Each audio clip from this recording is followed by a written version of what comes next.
When I hear people ask questions like, if the trumpet sounds while you are on the bed of fornication, will you still go to heaven? My question is, okay, even if you still go to heaven, why do you want the Lord to meet you on the bed of fornication? Why are you even thinking about that as a possibility? Now, my Lord will not come and meet me, and I'm on the bed of... How do you even think about it as a possible scenario?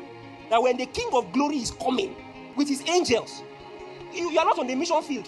You are not trying to open a blind eye. You are on the bed of fornication. Would you want to follow him? You yourself, would you want to follow him? How is it that is what you are? So, well, that is an example of foolish talking.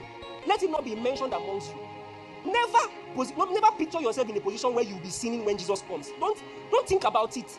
Because even though there might be a possibility that he will carry you, you won't want to see his face. Are you getting what I'm saying?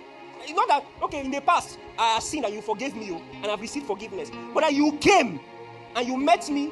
So let me quickly wear my trousers so that I will follow you. It will not cross your mind. You will not want to see his face. When Peter denied him, Peter was broken when he saw his eyes. And Peter looked upon him. We don't know what Peter... It's only Peter that can tell us what he saw that day. Meanwhile, this was somebody that they had already told you ahead of time. Are you getting what I'm saying? They had told him ahead of time. Peter looked upon his eyes. When Peter saw him, Peter broke down. He cried like a baby.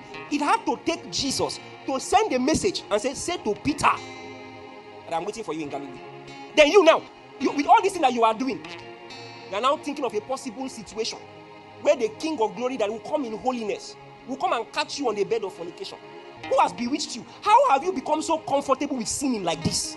When you committed that small sin now that he didn't come and meet you in it, you saw how, then the Holy Spirit convicted you, you know how you felt inside of it.